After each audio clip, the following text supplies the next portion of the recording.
السلام علیکم ورحمۃ اللہ وبرکاتہ۔ مفتی صاحب، آپ سے ایک مسئلہ پوچھنا تھا۔ وہ یہ ہے کہ مقتدی کے تشہد مکمل کرنے سے پہلے اگر امام سلام پھیر دے تو کیا مقتدی بھی امام کے ساتھ سلام پھیر دے یا تشہد مکمل کر لے اور پھر سلام پھیرے؟ اس کے بارے میں ہماری رہنمائی فرما دیں، جزاک اللہ خیرا۔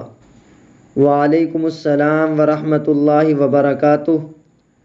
جناب محترم، باجماعت نماز کے آخری قعدہ میں مقتدی نے تشہد پورا نہ کیا ہو اور امام سلام پھیر دے تو ایسی صورت میں مقتدی کے لیے یہ ضروری ہے کہ وہ تشہد مکمل کر کے ہی سلام پھیرے، کیونکہ جس طرح سلام جیسے واجب عمل میں امام کی بلا تاخیر پیروی واجب ہے، اسی طرح آخری قعدہ میں تشہد تک پڑھنا بھی واجب ہے۔ اس لیے تشہد جیسے واجب عمل کو پورا کر کے ہی سلام پھیرنا چاہیے تاکہ واجب نہ چھوٹے۔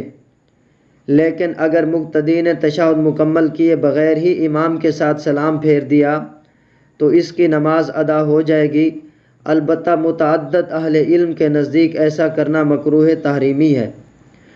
اگر آخری قعدہ میں مقتدی تشہد مکمل کرنے کے بعد درود شریف یا دعا پڑھنے میں مشغول ہو اور اس دوران امام سلام پھیر دے تو مقتدی کو چاہیے کہ وہ بھی امام کے ساتھ سلام پھیر دے۔ ایسی صورت میں مقتدی درود شریف اور دعا ترک کر دے، کیونکہ یہ دونوں چیزیں سنت ہیں، جبکہ سلام جیسے واجب عمل میں امام کی بلا تاخیر پیروی کرنا واجب ہے، اس لیے واجب کو ترجیح دیتے ہوئے سنتوں کو ترک کر دیا جائے گا۔ واللہ تعالی اعلم بالصواب۔